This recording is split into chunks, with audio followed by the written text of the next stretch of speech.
Everyone. This is Jordan with Food Bevy, the online community for food and beverage founders. And today, I'm really looking forward to my conversation with Matt Weiss, CEO of Rind Snacks, a very cool company I've been following along for a couple years now, just been doing awesome work. So I'd love to jump right into it. Matt, tell me a little bit more about Rind, the product, and why you got started.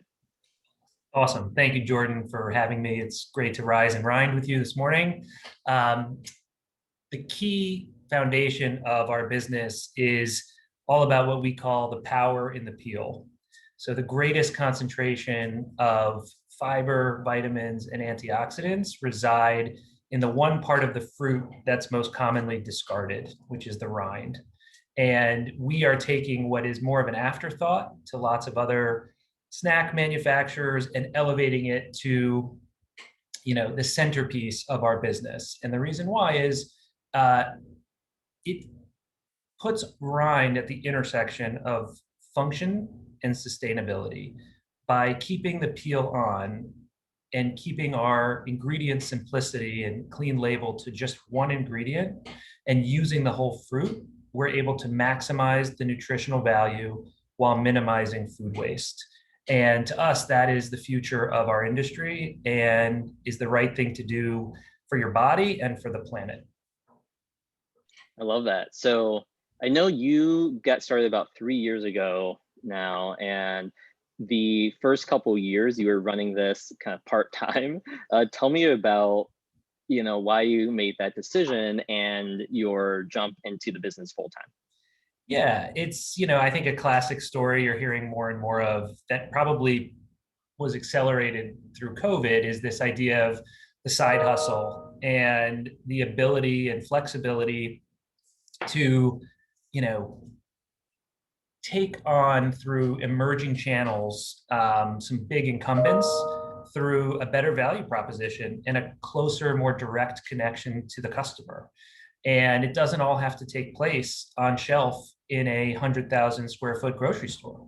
It's happening obviously more and more on mobile. It's happening through grocery subscription boxes delivered direct to your door or apartment. And why that's so exciting is it was in a low, in a low capital intensive way, I was able to put the pieces of a supply chain together, in this case, dried fruit, a sleepy category with a more aligned value proposition around the peel, killer packaging, and more exciting, unique fruits, flavors that are aligned with the next generation of snackers, and build a brand while working on the side just as proof of concept. And the more I fed the beast, the more it took over my life in the best way. And I decided to leave a 2-decade career in finance. And because I believed in where the industry is going and the connection that customers have had with this concept of maximize nutrition, minimize waste through the peel and through the rind. And it felt like it'd be a bigger risk if I stayed safe in my career path and not have taken this chance to build a business. So that was the leap. You talked about this a little bit about these grocery subscription boxes as a new kind of rising channel. And I want to double back on that because I think there's a real opportunity there. When most businesses start, they usually see two options of building a business in grocery, building a business in e-commerce, or some combination between the two. But there's actually been these, almost call it like a CPG hack of reaching customers kind of when they want to experience the product the most, and through these alternative channels. And right, if you go back 2 years, a rising area that were selling snacks through corporate offices, universities, travel channels. Obviously that closed down because of COVID, but talk a little bit about the rise of the grocery subscription box and how you've been able to partner with companies to grow. Yeah, this has been one of the most exciting areas of growth in our business over the last 12 months. And I think it's just the beginning. And you're right, there have been many, many shifts in emerging channels. And what was maybe an asset going in, pre-COVID turned into a liability very quickly with travel and food service.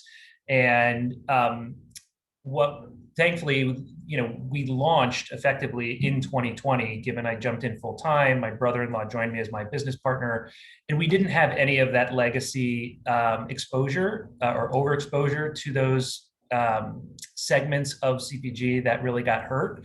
Where we did have a toehold was with a partner called Hungry Root, which has emerged as one of the leaders in the groceries as a subscription service, where you can either customize your weekly box or have it curated based on your dietary preferences.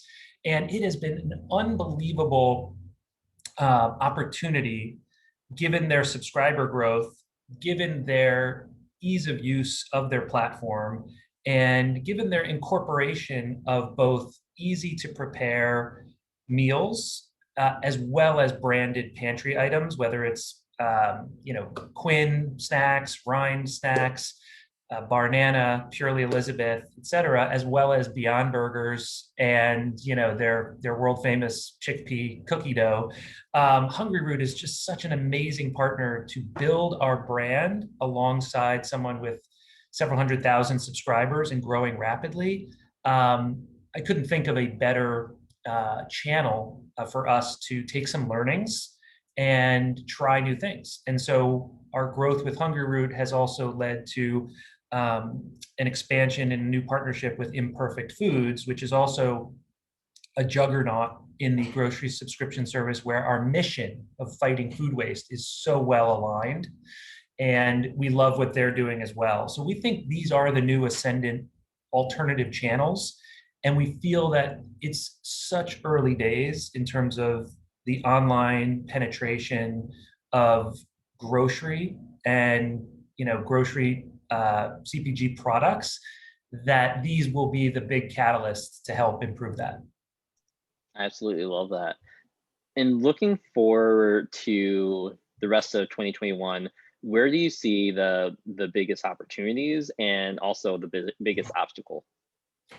So we see opportunities everywhere, but there is no doubt a tremendous challenge that small brands, medium brands, and everyone in between have experienced with respect to resets, grocer resets.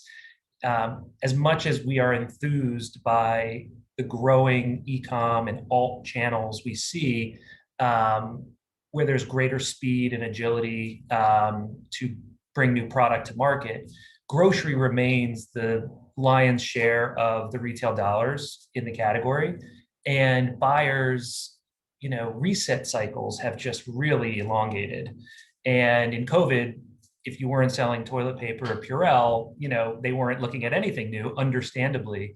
But I think what it's led to is a bit of SKU rationalization, a focus on productivity to a micro inch on shelf, and it's made the funnel and the pipeline of getting the review cycle going with big key grocer accounts tougher and tougher for small brands. And so what we have done, while we are submitting to all the key accounts we think are going to be a great fit for us, we are not sitting on our hands waiting on a yay or nay. We are controlling what we can control, which is a tremendous pace of growth in our direct-to-consumer business, both on Amazon, our own website, and in these alt channels. And we think that is where the biggest flex in our business model has changed over the last year, is the opportunity to build a closer direct connection with the consumer like never before. We have a shelf-stable product. It ships easily, it's lightweight, but even products that are heavy, like cans of beverages, have found unbelievable traction through subscription, online, regular pace of innovation and newness. And you're not beholden to a buyer, putting their stamp of approval or rejection on your submission. You get to control your pace of growth. You have to have the product market fit, obviously, but that's what's so exciting. And that's where we are seeing the most growth in our business, such that if we were contemplating a quarter of our business being e-com, going into COVID, we now see it as more like 40+%, which is exciting. You've definitely been through a lot on this journey and learned a ton, I'm sure, both good and bad. If you could give one piece of advice to a rising food and beverage founder, what would you tell them? Well, I still think of myself as a rising food and beverage entrepreneur. You're always learning, and the day is full of roller coaster emotions, good and challenges. But what has always worked for me, and I think is kind of a universal truth, is, and not just for CPG, but any new venture, any new business, is a constant, a constant pace of planting seeds. So, there are going to be the days when those seeds connect and start to grow. And there are going to be the days where you just got to keep watering them and they're still germinating. But if you plant more and more seeds with great people and great partners and learn as much as you can along the way, opportunities will open up and will develop. And to me, my whole journey was just take every phone call, talk to every person. In the beginning, time is everyone's most precious resource, but I said yes to everything because I just needed to learn this, through doing it. And that comes from planting seeds and doing that the entire part of the journey. So that's my one piece of advice, is just put yourself out there, email advisors, mentors, ask a million questions and keep planting. Matt, absolutely love that advice. It's been so great talking with you today. Thanks so much for being on, and best of luck to Ryan for this year. Thank you, Jordan. Pleasure talking to you too.